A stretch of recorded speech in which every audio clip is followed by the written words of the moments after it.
Hey everyone, back with another chess video. Today we're going to be looking at a game that I played recently that took me across 2100 for the first time. So we have the black pieces. Opponent opens up with e4. I respond c5. I like to play the Sicilian, specifically the dragon or the accelerated dragon. Here there's a million different moves that white can play. All are perfectly viable, but opponent continues with bishop c4. A lot of times this is coupled with knight f3 and knight g5 ideas, putting some pressure on the weak f7 pawn.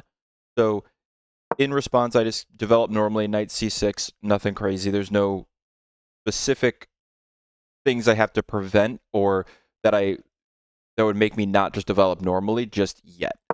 So knight c6, knight c3, clamping down on the center d5 square, maybe eventually looking to hop his knight in here, but for right now, just normal developing moves. I get my knight out. This push isn't scary because I can just take. Maybe eventually he'll push f4 to support e5. Might go knight f3 to support e5, but for right now, this is a pretty typical developing move. Knight f6 is perfectly fine. d3, normal move supporting the pawn in the center. Still, this is not a threat just yet, so I have a couple tempo or tempi to continue developing my pieces. In this type of situation, I do like to fianchetto my bishop because this is such an open diagonal, and there's not really any way he's going to develop before me on that diagonal. So I fianchetto, or I go g6, preparing to fianchetto. He goes knight g to e2. What I'm thinking would have been another option, would have just knight f3. But I think knight g2 castles and then eventually pushing f4 is a move I've seen before. Engine likes bishop g5, just immediately pinning my knight. I think he was probably thinking to get the knight out, prepare to castle, and this is going to be able to be played really in a couple moves anyway. So that's kind of what I'm thinking the opponent was doing with this knight move, but I think a knight f3 would have been just as good or maybe a little bit better. So I just fianchetto, just continuing my development, ready to castle. Castles. a3 out of the opponent. A bit of a waste of a tempo. What I'm thinking he was doing was trying to prepare for a common plan in these positions where black expands on the queen side. It's a waste of a tempo and an accuracy because I don't have any pawns committed to that push yet. So it's a prophylactic move for a plan that isn't hinting at being played. So you play these types of moves when your opponent is hinting that they're going to play that type of attack. But if there's no development on the queen side yet, then this type of prophylactic move can often just be a waste of a tempo. Not always, but a lot of times it can be. And in this scenario, it is just a waste of a tempo. Engine just likes developing the bishop. e6, preparing for expanding in the center. Here, you do have to be aware that bishop g5 is a move now because this knight is only supported by the bishop, and there's a clear path to my queen for a pin. You do have to keep an eye on f4, pushing e5 once this bishop gets deployed there. But I was thinking, let me prepare for expanding in the center and taking some space. Opponent does play bishop g5. Great move. There's nothing wrong with that. It's just a developing move, pinning the knight, maybe eventually preparing f4. So I play h6, looking to kick the bishop back. Bishop can take, then I just recapture with the bishop. Probably wouldn't recapture with the queen just yet and bring my queen out. I think I would want to continue developing my pieces. But h6, looking to kick the bishop back. When you fianchetto your bishop and you start pushing pawns around your king, you have to be aware that that's going to severely weaken some color set around you. So before h6, my light squares were very well protected around my king, and my dark squared bishop was patrolling the dark squares. But As I push h6, and then if he retreats his bishop and I push g5, now my light squares are pretty poorly defended. I do still have my light squared bishop, and I wouldn't be looking to trade that off too soon, but just something to keep in mind. His light squared bishop is on this diagonal, which would still be biting into 2 pawns.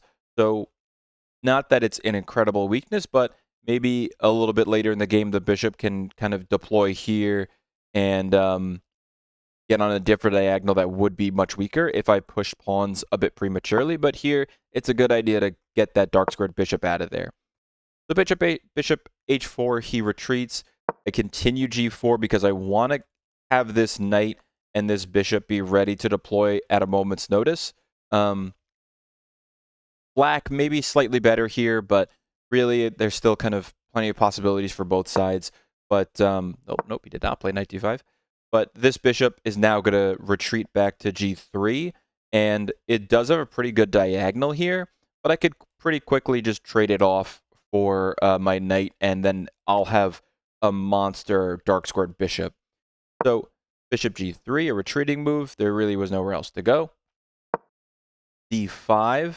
If he pushes here, I go knight h5, trading off the dark squared bishop. If he takes, I take, and then I have great control of the center, maybe eventually looking to push here, maybe looking to then expand on the queen side, but right now, e6, d5, controlling the center, looking to break things open now that I'm fully developed and I'm castled and my king is pretty safe. Bishop e5, looking to trade off this knight for the bishop. It's not a good trade because the board is going to open up soon, so you want to have long-range pieces that can attack from, like, for instance, you could have brought this bishop maybe to this diagonal eventually, maybe all the way back here, but trading it off for a knight that isn't controlling too much is a bit of a bad move. Engine likes bishop a2, so the retreat and then maybe eventually coming to this square. It's a trade that you don't want to make because it doesn't play into how the board is developing. So the board is developing into opening up, having long lines of attack. Trading off a piece that is able to flourish in that type of scenario is a bad trade. That's why this is an inaccuracy. So I push d4, looking to expand in the center. The knight, if this knight was on f3, then this knight can retreat here. And if I ever trade off this dark squared bishop, that knight would be able to swap in right there. But I noticed because there was this knight on e2, that this knight actually had nowhere good to go. This knight could go here, but then I could bring my queen here to defend here, and I can push this a6, b5, and eventually kick that knight out of there. So this knight either has to go back here, but he really has no good squares to go to. So that was the thinking behind d4. It's an inaccuracy, though, because saying that knight e7 is best is maintaining this knight and maybe bringing it over here eventually. So let's see what it thinks. I'm betting g6. G6. a6. Oh, okay, now it wants me to start doing it. Interesting. But what happens if I bring my knight here? All right, knight g6 is still a good move. So rerouting here is a good idea, or just bullying this bishop back off the board. So d4 is an inaccuracy, but black is still a little bit better, but definitely a missed opportunity there. Knight b1, really not a ton else that he could have gone to. He could have gone to knight a4, and it would have been about even, but I would have started expanding. I would have bullied it around. So let's see what the engine thinks about knight a4. Still knight e7.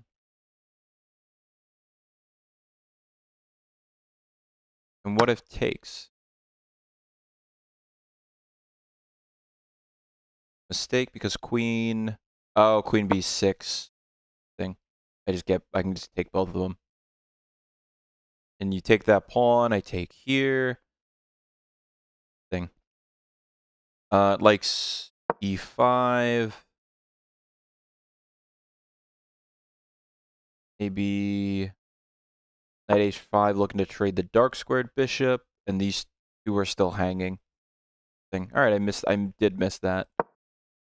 D4, knight b1's an inaccuracy, just getting a very passive move by bringing your knight all the way back. Knight e7, I do eventually find it.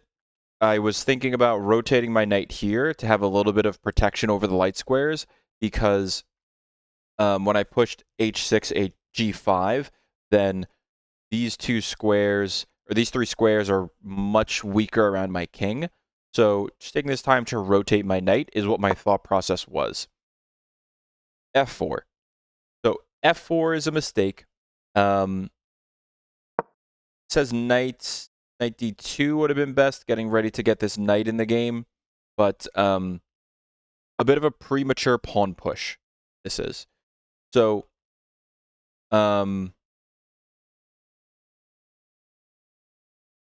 this probably wanting me to take here and then opening up some areas on my king side, but I don't have to take. If you push, takes, and then there's not really anything there. If you take, I can take, and you don't really have anything that can attack this just yet. So I think a premature pawn push asking me to take and weaken my position, but I just don't have to. I really is whenever you're kind of pushing a pawn, kind of asking for an exchange, you got to think to yourself, does the opponent need to take it? And if they don't, what counterattacks or other activity did they have that you might have missed by just focusing on, okay, I push this pawn and then they take and I take and opens up, because maybe they don't have to take. I push a6 to kind of get this bishop out of here. It's a good move. Black is definitely winning now because this knight is on the back ends. This bishop is going to go all the way back. I can hop this knight in and trade off for this dark square, and then I'll have the only dark square bishop. So black is definitely better here. Bishop a4. Oh, I forgot to mention I can push here and get this bishop on b7. So just bullying this bishop back. Black is definitely better here. It's minus 1.7, 1.6, 1.8. So bullying this bishop, pushing it back. Still looking at these two pawns, but could quickly open up and be a stronger bishop, but nothing too crazy just yet. Bishop b3. Knight in here is I should have mentioned this a second ago, but trading this dark squared bishop, but also there's just a simple tactic of hopping this knight in here, forking the rook and the queen. So I think I saw it in the game, even though I didn't see it in this recap, but knight g4, knight here. Bishop can go back, but then, I can just trade off the dark squared bishop. I can hop here and then trade and open up this dark squared bishop. So knight g4 is a good move. Bishop f2. Now, in the game, I take on f2, I believe, but let me see. Yeah, I take f2. Let me see what the engine thinks about hopping my knight in here. Knight e3, then an accuracy. Bishop takes, pawn takes. Then black is better, but not as well as I could have been. Bishop c3. Oh no, knight c3. Oh, and the knight can come back. Interesting. All right. So knight takes f2, getting that dark squared bishop off the board, and now my thinking was I have the dark squared bishop and the light squared bishop. They are just going to be crisscrossing the board, and I'll be in a really good position. It looks like it was a miss. It looks like let's see. F5 was best. I think it's at F5. Yeah, F5 was best. I don't think I would have played F5 if you given me, an hour to think. F5. Let's think F5. What if takes? Trying to open up the king side. 4. Takes.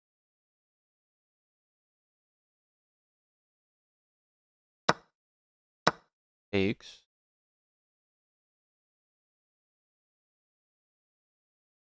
Okay, then what about just bishop back? Oh my god, what am I saying? 8.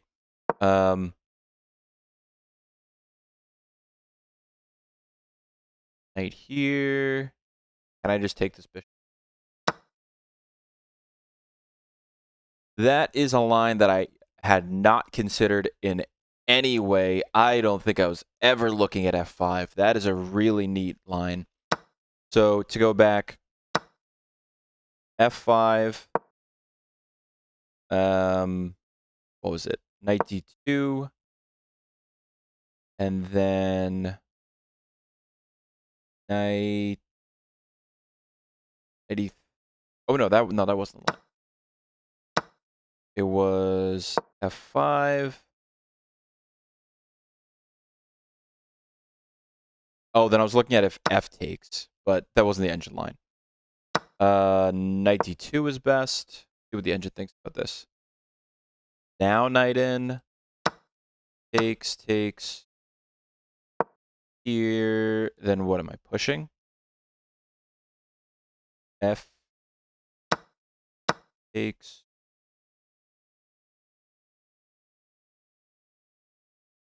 Four.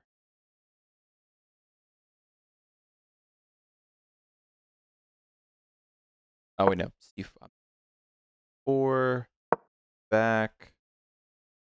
Interesting. Black has a ton more space. This pawn chain. This pawn might be hard to hang on to, but this dark squared bishop is a killer. Wow, I did not look at this at all. Back to the game. Knight takes F2 is a miss. So it looks like I could have opened up the board and had a better position, but I was not thinking about F5 at all. Very interesting idea. Rook takes. Knight G6. Pop it in here. If here, can go here. F takes. Take back with the pawn. No point in taking back with the queen because eventually maybe, this rook comes here and it's just some bad stuff. So taking back with the pawn was my thinking. Knight D2. Opponent just getting the knight back in the game from that very poor square in the back. Labeled an inaccuracy. Why is that an inaccuracy? Let's look into that a little bit. Oh, wait, let's look. 4 takes. D takes C4. Takes. And D3 takes. Takes D3. Red.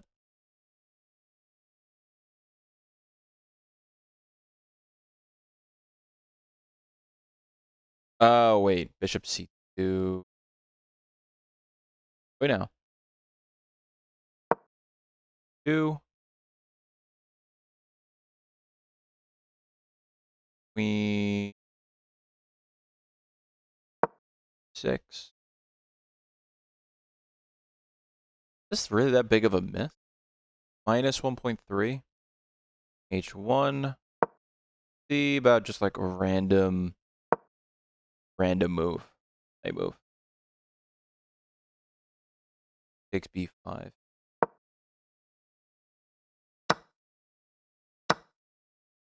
So it wants king here in this scenario.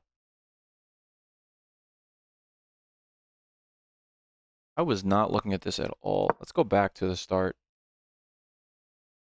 Bishop E7 is a mistake because You know. 7. Knight d2 is an inaccuracy. This is what I was looking at. Knight d2 is an inaccuracy. Can immediately push c4. He takes c4.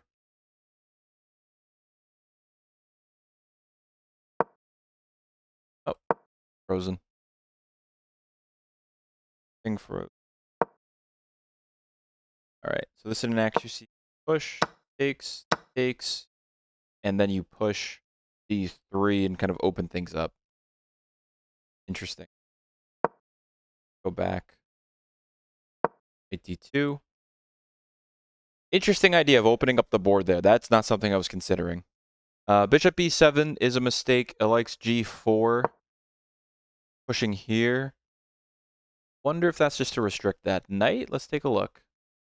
Instead of bishop, let's look at g4, because I was not looking at this during the game. Knight f4. I probably wouldn't want to trade, because then the rook's there and attacking there. Queen's attacking there.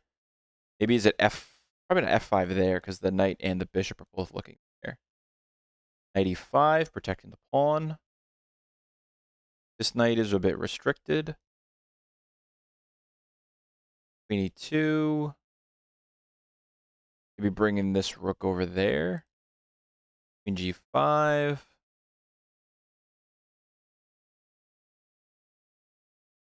Knight f1. a5, expanding on the queen side.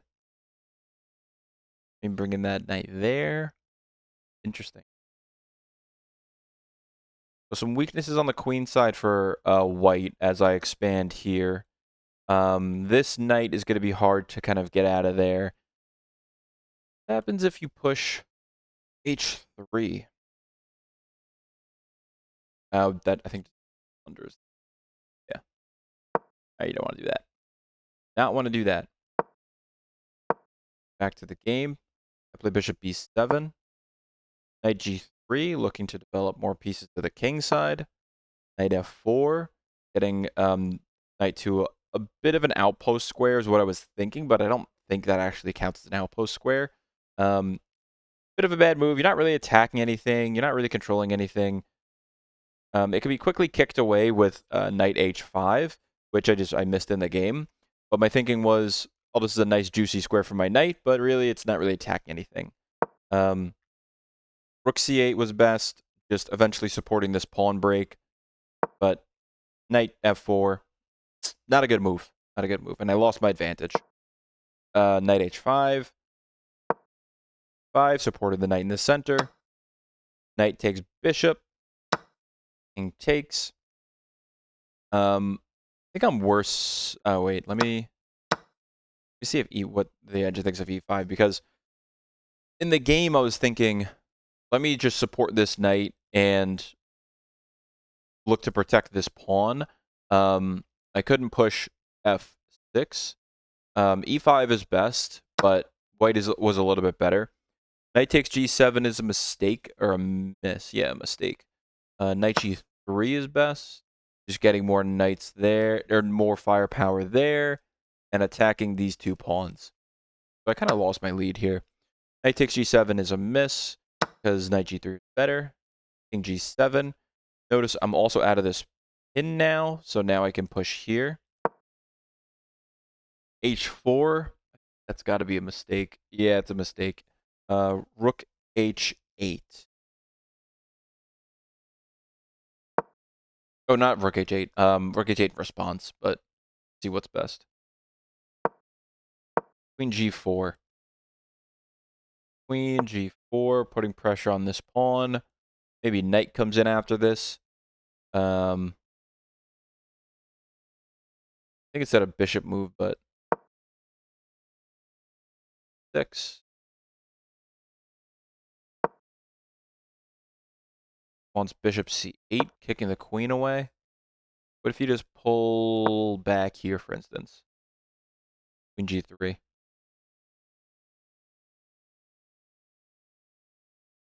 h8. What about knight here? Is it just f6? Yeah, f6. All right. So it's not as scary as I thought it would be. Get back to the game. H4. Bishop C8, looking to take advantage of this diagonal. Once Rook H8, taking advantage of this open file. Maybe eventually, coming not there, but getting my queen here, getting some mating ideas. H takes, queen takes. I was worried about this rook eventually coming here, but thankfully he went knight there, and I can kind of skirt my queen away. So in this past couple moves, I went from winning to slightly worse to winning again. H takes G5 is a mistake because, yes, my king is open, but I just have so much more prospects about attacking ideas. It's so much easier for me to bring my pieces to his side of the board than for him to get any attacking ideas going on my side. So that's why H takes is a bad idea. Knight there. Queen H5, I'm winning, but Queen G3 was better, just a little bit more accurate. Here, you can go like knight back, and then I got to move my queen again. So Queen H5 just a little less accurate. I was thinking of here, but just not as accurate. Not as accurate. Knight H2. I don't think I trade off queens here. Yeah, Queen H6, just looking to kind of keep this battery alive. Knight G4. Definitely you're not just going to take and get checked. So I've got to move my queen again. Less accurate ideas, or less accurate queen move by going Queen H5 initially, allowing my queen to get kind of battered around. But I go Queen G6, protecting this pawn, and black is definitely much better here. He does this rook sacrifice, which is the best move, but eventually what I was thinking was I'm pressuring just taking this knight straight away. You can't move this knight back here because then I'm coming rook H8, but you have to do something. So I probably would have just played rook H8 in this scenario. Let's see if that's a mistake or not. Probably just not the best in an accuracy. Not the best, but in an accuracy. So this rook sacrifice, back to the game. This rook sacrifice is really the only move. Queen takes, take with the pawn.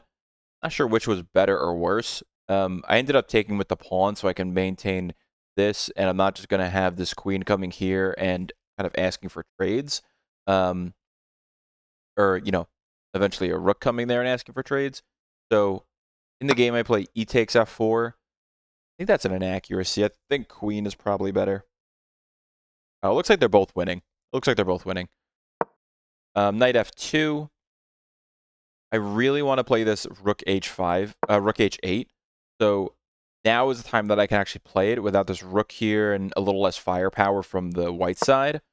So queen f3.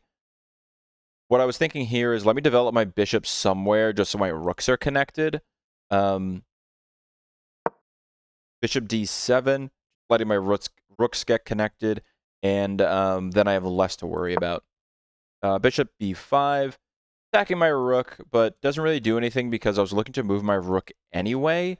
So it's a kind of one move threat. It doesn't really do anything. I was looking to move my rook anyway. Rook f8, just supporting this pawn, and if I ever lose this pawn, then I have something defending it, is what I was thinking. King f1, just getting out of any, queen here and checking ideas. Looking to get a little bit to safety. I go rook h4, supporting this pawn, and maybe supporting like bishop here ideas. Black is winning, but the kind of thinking is how do you convert to a winning endgame? So just bringing more firepower to this side, trying to have advantageous trades. Those are things to be thinking about. King e2, immediately you're thinking, this queen and king are on a diagonal. If there was any way I could get this knight out of here, then I'd be able to win the queen pretty easily. I don't really think there's any way to get that knight out of there, but you can actually just trade, look for trades here and be winning. Since I was up 2 points of material. So I believe I went queen g3, looking for the queen trade, and black is still winning, but it's in inaccuracy. Rook fh8 was better, just doubling up here. This pawn moves, you rook h2. So I go queen g3, just kind of looking for the queen trade. I can't take because then it's a discovery, and I'm in for kind of a little bit of a worse time, but I do end up doubling up the rooks, just kind of wasting time a little bit, looking for him to trade, so I don't have to. King d2, looking to get the king a little bit to safety, but really, black has much better attacking prospects long term, given how weak and uncoordinated white is. Like the single rook protecting this pawn, this knight really isn't getting anywhere anytime soon. This light squared bishop isn't really able to attack anything. There's nothing really going on for that piece. King f8, maybe trading, and then this check isn't really anything to worry about. What I was thinking. d4, looking to get some counterplay on the opposite side, open up a spot for his king to go. It's the best of a bad situation. There's really not a ton that white can do here.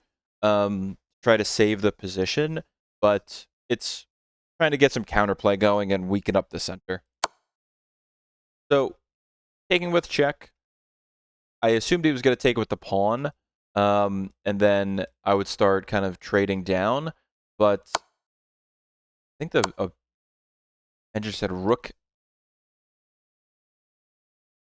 h5. Interesting. Why? I didn't look at this in the game. Best move is c4. What is the thing? Rook g5. Oh, takes there. Interesting. I was not looking at that in the game. Interesting. All right, back to the game. D takes c3. It's an inaccuracy, but I was thinking I'm winning and I just want to trade down and try to open things up. So that was my thinking there. King takes c3, just looking to kind of get the king a little bit to safety probably. Since he wasn't accepting my queen trade, I give a check. Not really any blocks he can do. I knew he was going to probably go there, but I was looking to try to maybe maneuver some pieces over here and get some threats against this king. c4, trying to open up that side, but in the game I actually was looking at queen d4. I didn't play it because I just didn't see what the ideas were. Like if I was supposed to go there, I didn't see how I can attack this bishop. So see what the engine said. 3. Rook h2. Rook f1. Queen e3, offering a trade. Queen takes, assuming takes, pawn takes. Interesting. I was not looking at this at all. Attacking the pawn. 2 attackers on the knight after that. All right, I did not see that line. Queen c4 check is a mistake, but I was thinking, let me just open things up. Let me try to get some lines going to the king, because I just didn't see what the ideas were other than that. So some exchanges happen. White king is much weaker, which is what I was hoping for. And I was thinking, I can get something going. Maybe I can bring my queen here, trade my light squared bishop, and this king would just be kind of out in the open. but I just didn't see any concrete plans.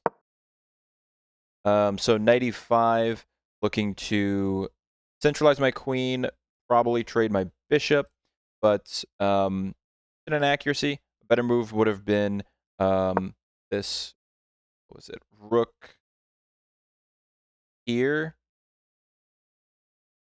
Let's see what the idea is. Rook 8, h6, king here.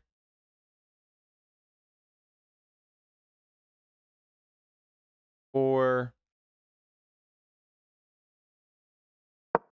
three. I wonder if trading this bishop is.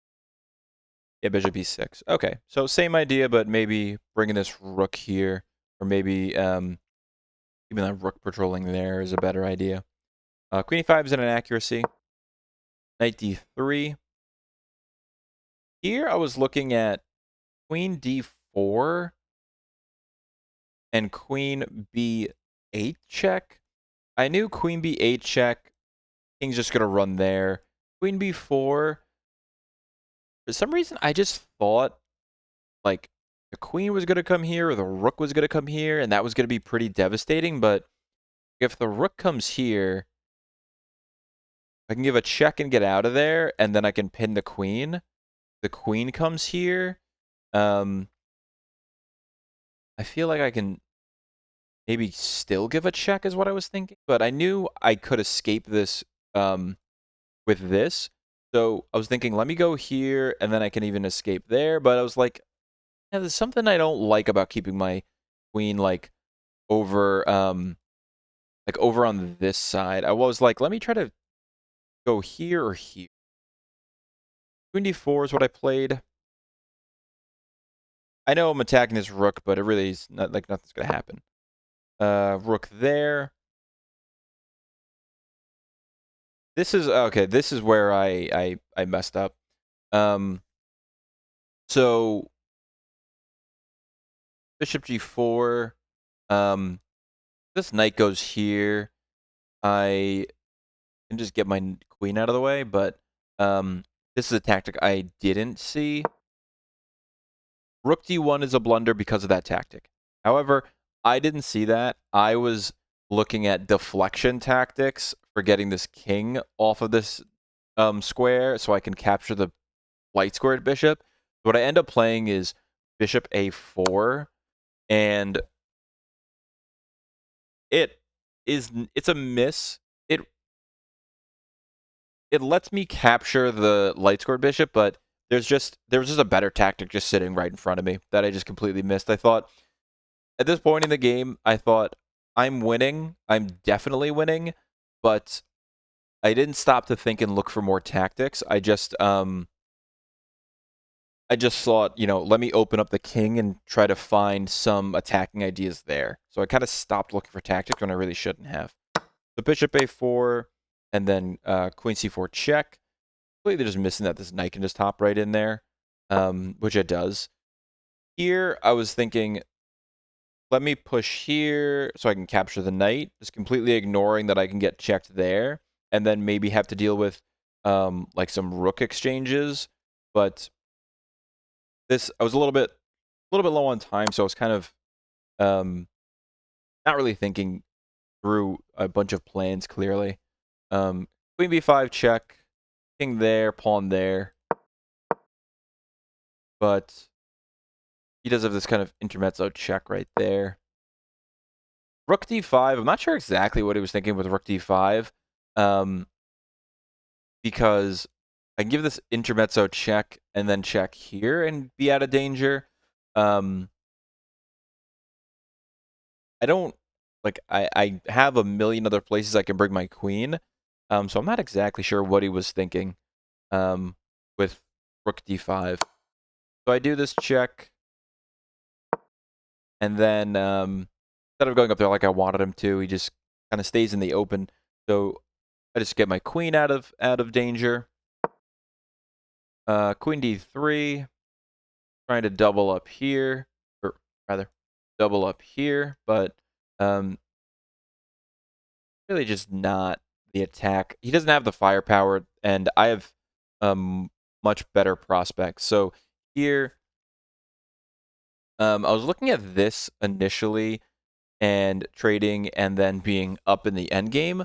I was also looking at like giving a check here, but bring my king here. But then I would have a check there. So I was thinking, let me just kind of keep it simple and just try to trade queens and be in a winning end game. So he ends up giving me the rook d8 check. He brings the rook back for some reason. I'm really not sure why. Because now it's just like well lost. He should have traded, and then I would have taken here and then taken, or maybe just taken with the king, but I'm not exactly sure why he brought the rook back. Because as soon as I saw this rook come back, I thought this rook is now staring at this c8 square, and the king has nowhere to go. So I immediately saw this rook c8 move, which is what I play. And exactly, I forget if he plays rook here or knight here, but I think he plays the rook c5. Yeah, rook c5, and it's just mate. So he gives up mate. Could have gone here, check, and then the king would have a little escape square, but he ends up going rook c5 and losing by just mate and 1. So a bit of an odd game. Starts off with normal developing moves. I get a pretty good advantage early on. I'm just playing solid chess, and then I give it away where I make a couple unforced errors. Not really seeing pawn breaks, not really seeing exchanges that are advantageous to me. And then, thankfully, through just kind of safe, normal positional play, I end up getting the advantage back. And through some mistakes by the opponent, I get some pretty good attacking chances. Because his king is so weak, and even though mine is weak too, I have much better attacking chances against his king. So as the game goes on, just right here, I'm basically winning, and I'm just looking for how to convert to a winning endgame. So I'm looking for trades. I'm looking for getting pieces off the board, getting pawns off the board. I do make some mistakes, some less than ideal moves, but here it's kind of a situation of all roads lead to Rome. I do miss a pretty nice tactic here, winning a rook for a bishop, but just trying to play winning moves, even if they're not 100% the best move, and trading down into a winning endgame. Unfortunately, he gives up mate and 1 at the end, but it was pretty lost no matter what. And rook c8. So, themes of this game were normal developing moves gave the edge in the opening. Missteps in the middle game from not seeing better pawn breaks than or not seeing good pawn breaks, but then solid kind of principled play in the middle game took back the advantage, and then just cleaning up in the end game won us the game. So this is the game that took me over 2100. Ended with 38 seconds left, so definitely used all of my time, but a pretty instructive game. Some good things I should learn, or I could have learned. Definitely could have played better, but played good opening, good end game, and thankfully he didn't take advantage of the mistakes I made in the middle game, but definitely a pretty good game. I'll see you guys in the next one.